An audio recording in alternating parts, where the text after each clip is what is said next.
नमस्कार दोस्तों उत्तर प्रदेश विधानसभा चुनाव 2027 के संदर्भ में अगर पश्चिमी उत्तर प्रदेश की राजनीति को समझना हो तो सबसे पहले यह समझना होगा कि यहाँ की लगभग 120 से 130 विधानसभा सीटें सत्ता का रास्ता तय करती है।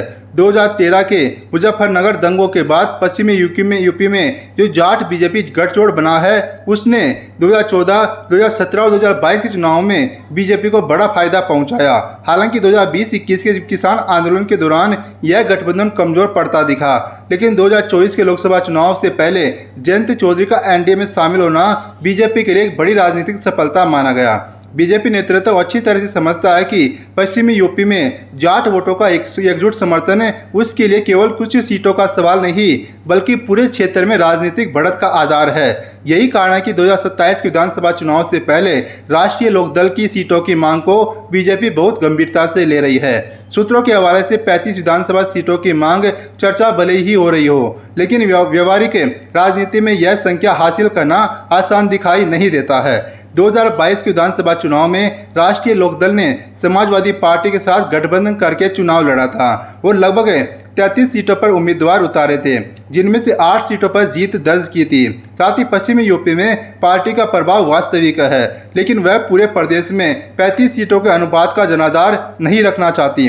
बीजेपी भी यह जानती है कि अगर वह अपने विधायकों की बड़ी संख्या वाली सीटें छोड़ती है तो पार्टी के अंदर असंतोष पैदा हो सकता है।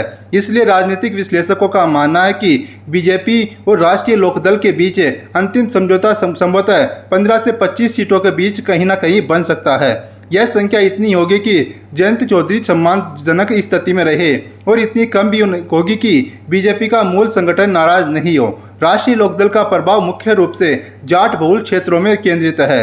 बागपत, छपरोली, बड़ौत, शामली, कैराना, थाना भवन, पुरकाजी, खतौली, मीरापुर, सिवाल खास, सरदना, अस्तिनापुर, जानसट, चरथावल, बुडाना और कुछ हद तक मेरठ व बिजनौर क्षेत्र के कई सीटें परंपरागत रूप से चौधरी चरण सिंह की राजनीति से जुड़ी रही है। इनमें से कई सीटें ऐसी है जहां आज भी जाट वोट 15 से 30% तक पहुंचते हैं और चुनावी नतीजों को प्रभावित करते हैं। बागपत और शामली जिले तो राष्ट्रीय लोकदल के राजनीतिक गढ़ माने जाते हैं। बीजेपी यदि गठबंधन को मजबूत रखना चाहती है तो इन जिलों की सीटों पर राष्ट्रीय लोकदल का दावा सबसे मजबूत रहेगा। बागपत विधानसभा, छपरोली, बड़ौत, शामली और थाना भवन, कैराना, मीरापुर और खतौली जैसी कुछ सीटें ऐसी हैं जिस पर राष्ट्रीय लोकदल का स्वाभाविक दावा रह सकता है। खतौली सीट का उपचुनाव विशेष रूप से महत्वपूर्ण रहा, जहां राष्ट्रीय लोकदल ने मजबूत प्रदर्शन करके यह संकेत दिया कि उसका जनाधार पूरी तरह से समाप्त नहीं हुआ है। इसके अलावा मेरठ जिले की सिवाल खास और सरदना जैसी सीटों पर भी पार्टी की रुचि हो सकती है।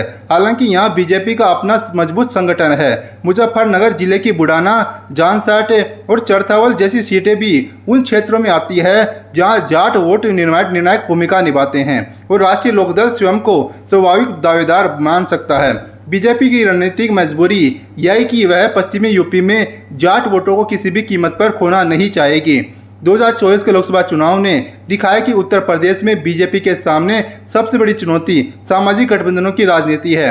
अखिलेश यादव का पीडीए फॉर्मूला पिछड़ा, दलित और अल्पसंख्यक समूह को एक मंच पर लाने की कोशिश कर रहा है। यदि जाट वोट भी बीजेपी से दूर जाने लगे तो पश्चिमी यूपी में मुकाबला बीजेपी के लिए काफ़ी कठिन हो सकता है। इसलिए बीजेपी सीटों के मामले में कुछ समझौता करने को तैयार हो सकती है।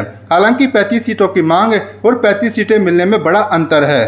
बीजेपी के पास पश्चिमी यूपी में बड़ी संख्या में मौजूदा विधायक है। पार्टी के कई नेताओं ने वर्षों की मेहनत से अपना राजनीतिक आधार बनाया है और ऐसे में बीजेपी संगठन के भीतर भी यह दबाव रहेगा कि सहयोगी दल को बहुत अधिक सीटें न दी जाए। इस कारण माना जा रहा है कि बीजेपी राष्ट्रीय लोकदल को उन सीटों पर प्राथमिकता दे सकती है जहां उसका पारंपरिक प्रभाव रहा है। जहां बीजेपी का स्थानीय संगठन अपेक्षाकृत कमजोर रहा है, जहां संगठन उम्मीदवार बीजेपी उम्मीदवार से बेहतर प्रदर्शन कर सकता है।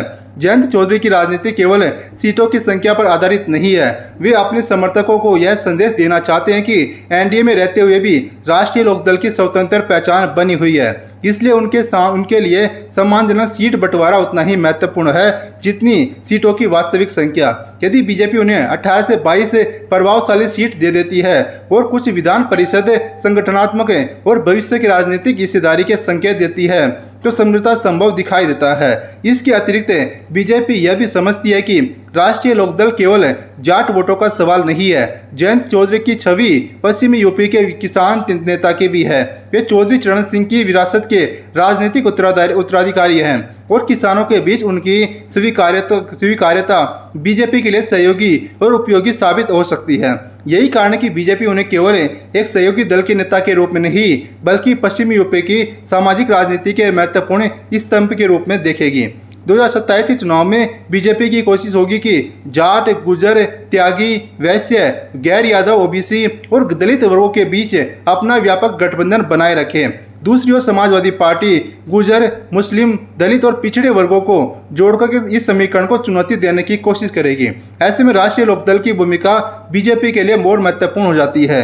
यदि जयंत चौधरी एनडीए में बने रहते हैं तो बीजेपी को पश्चिमी यूपी में एक मजबूत सामाजिक आधार मिलता रहेगा। लेकिन यदि सीट बंटवारे को लेकर के असंतोष बढ़ता है तो विपक्ष इसे राजनीतिक अवसर में बदलने की कोशिश करेगा। कुल मिलाकर राजनीतिक यथार्थ यह संकेत देता है कि राष्ट्रीय लोकदल द्वारा 35 सीटों की मांग एक शुरुआती मोलभाव की रणनीति हो सकती है, जिसे प्रेशर पॉलिटिक्स कहा जाता है। अंतिम समझौता है इससे काफी नीचे होगा। बीजेपी लगभग 15 से 25 सीटों के बीच का फॉर्मूला तलाश सकती है, जिसमें बागपत, छपरौली, बड़ौत, शामली, थाना भवन, कैराना, खतौली, मीरापुर, सिवाल खास, बुढ़ाना, जानसाटे और कुछ अन्य जाट बहुल सीटें शामिल हो सकती है। बीजेपी के लिए सबसे महत्वपूर्ण लक्ष्य है जयंत चौधरी को गठबंधन में बनाए रखना होगा, क्योंकि पश्चिमी उत्तर प्रदेश की राजनीति में जाट वोटों का संगठित समर्थन आज भी चुनावी परिणाम बदलने की क्षमता रखता है। 2027 की लड़ाई में यह गठबंधन बीजेपी की सबसे बड़ी ताकतों में से एक साबित हो सकता है। इसलिए सीटों पर समझौता होने की संभावना ज्यादा है, टकराव की संभावना बहुत ही कम है। इस पर आपकी क्या राय है? अपनी राय अवश्य बताइएगा। वीडियो को लाइक करें, चैनल को सब्सक्राइब करना मत भूलिएगा। शुक्रिया, धन्यवाद।